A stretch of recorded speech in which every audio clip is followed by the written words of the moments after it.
You probably will recognise the entrance to Bank Park. This was a public park. It was opened up in April 1910. If we look to the right, you'll see the tunnel that many of us went through when we were kids to the other side, and the other side we called the Bonk.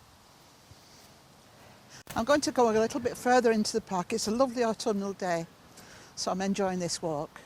Well, this is a little personal story. I'm sitting on the stone in Bank Park where I received my first kiss when I was 12.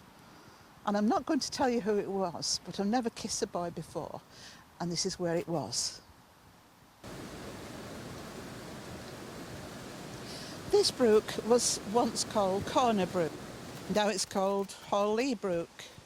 It goes through to Daisy Hill, goes into Greenvale Lodge, then on to Pennington Flash, and then ends up in the Mersey Basin. Park Road was once called Wade Lane, and the reason for this was before the banking was built up and the bridge gone across the brook, people had to wade across the brook. There used to be a bridge across here, a little wooden bridge. You can see where it starts and where it finishes, and the steps going up. And this was another way round, and it came out at the top on Park Road. I can remember this, but it's only been taken down recently. We're standing, it's a bit slutchy, but we're standing near the Great Stone, which was from Park Road. It was from the Great Stone Farm, which was just opposite. It was on the left-hand side as you go up to Checkerbent, just opposite the Platt Lane. And they must have wanted to preserve this old stone, so they must have rolled it all the way down Park Road and all the way through the park for it to be for posterity.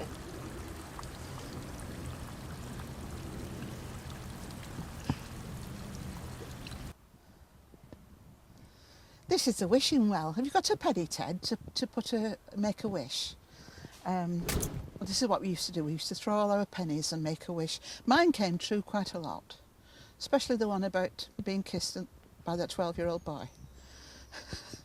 No. This used to be the rose garden, a formal garden, very well tended. It's still a nice place to be on a nice autumn day.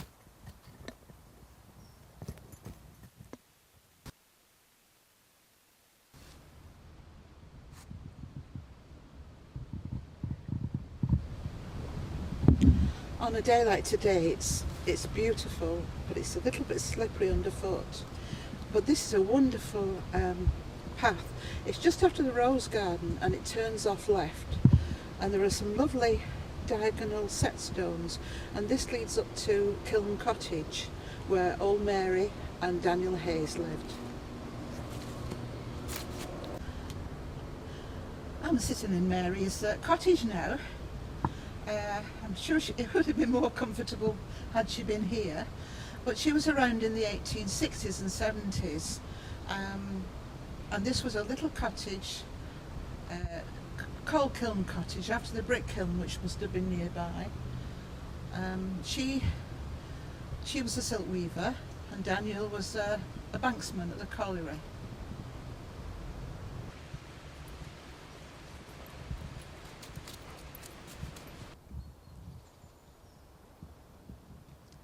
This was a famous monkey puzzle tree, and it's been here for as long as I can remember, and that's quite a long time.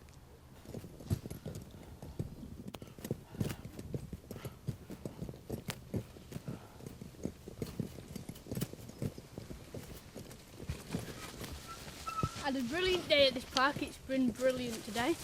Lovely for cycling. Good day today. And Josh?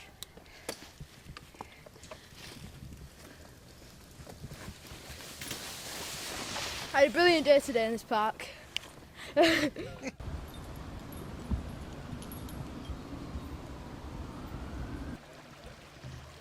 stream like this will cut through quite a few coal measures, and there's a lot of coal in this park.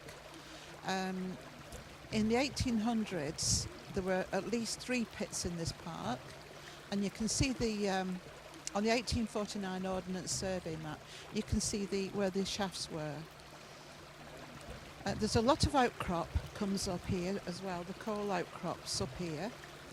And during the last war, they came in and collected that coal to keep the local steam engines running in this area. The stream's running very well today. It's a lovely day, a lovely park. This is the heart of the park. This is how we remember it. The mummies used to come with the prams, and the children used to come. There were benches all over. There's only one now, but there were benches all the way down. To the left there is the roly-poly hill, which we all enjoyed. And then we used to wait, and mums used to provide sandwiches and drinks. On this side was the bandstand.